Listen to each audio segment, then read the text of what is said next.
Assalamualaikum warahmatullahi wabarakatuh. Di sini saya Sabilita Amanda dari kelas MNH5 akan mempresentasikan reboisasi dan penghijauan. Keberadaan hutan memiliki banyak sekali manfaat yang dapat dirasakan langsung maupun tak langsung oleh makhluk hidup di seluruh dunia. Meskipun begitu, masih saja ada oknum tidak bertanggung jawab yang mengeksploitasi hutan untuk kepentingan pribadinya tanpa memikirkan dampak yang akan terjadi.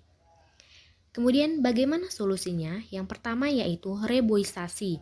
Salah satu solusi dari hilangnya hutan di Indonesia dengan melakukan penanaman hutan baru pada wilayah-wilayah yang mengalami kehilangan tutupan lahan hutan. Dan yang kedua yaitu penghijauan, merupakan salah satu bentuk peran manusia dalam menjaga lingkungan. Apa saja contoh permasalahannya di Indonesia? Yang pertama, dampak negatif penurunan keanekaragaman hayati pada ekosistem hutan mangrove dan hutan pantai ujung belang. Yang kedua, bagaimana kesesuaian teknis LSM lingkungan dalam kegiatan reboisasi. Dan yang ketiga, bagaimana peran masyarakat dalam penghijauan hutan. Dampak negatif penurunan keanekaragaman hayati pada ekosistem hutan mangrove dan hutan pantai ujung belang.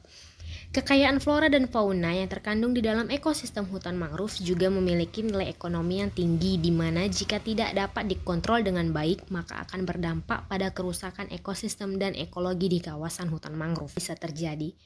Itu semua dikarenakan telah terjadi perubahan fungsi lahan hutan mangrove dan hutan pantai ujung belang secara khusus bagi peruntukan kegiatan komersial. Bagaimana penyelesaiannya? Yang pertama yaitu realisasi penanaman 3.000 batang pohon lindung dengan 3 jenis vegetasi masing-masing sebanyak 1.000 pohon, yaitu ketapang, ketapang kencana, dan cemara laut.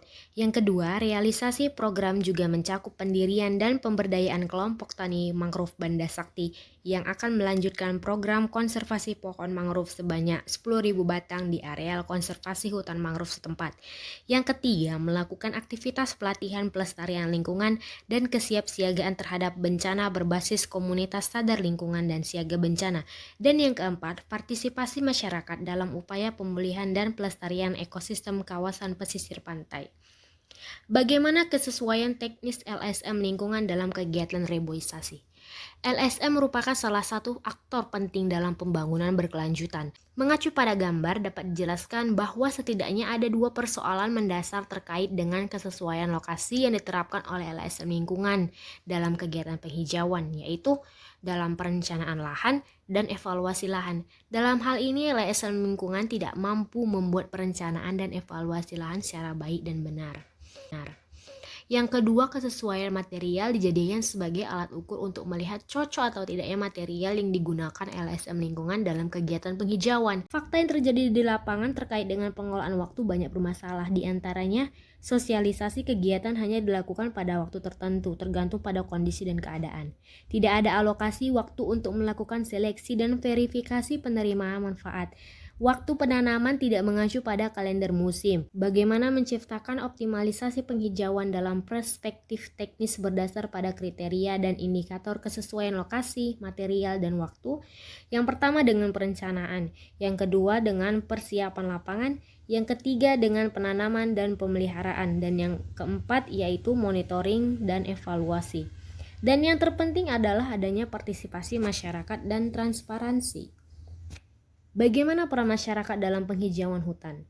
Kasus pembakaran hutan, banjir tahunan di Jakarta dan daerah lain, tanah longsor di Sumatera Utara, hutan gundul di lereng barat G. Wilis, Kabupaten Madiun yang berdampak kabut asap di Sumatera, Riau, di Singapura, dan Malaysia sebagai akibat pemahaman yang kurang. Bagaimana usaha untuk menanamkan kesadaran masyarakat dan pemerintah daerah untuk meningkatkan penghijauan kembali hutan di kawasan barat G. Wilis khususnya bagian barat.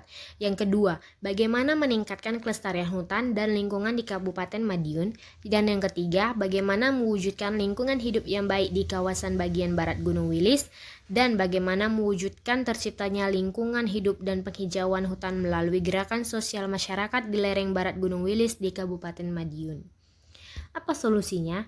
Pengerahan massa untuk penghijauan pada lahan tandus dan hutan gundul sangat efektif untuk menanggulangi kerusakan hutan dan menciptakan hutan hijau, kembali udara segar, ciptakan lingkungan sehat, nyaman, sejuk, dan damai.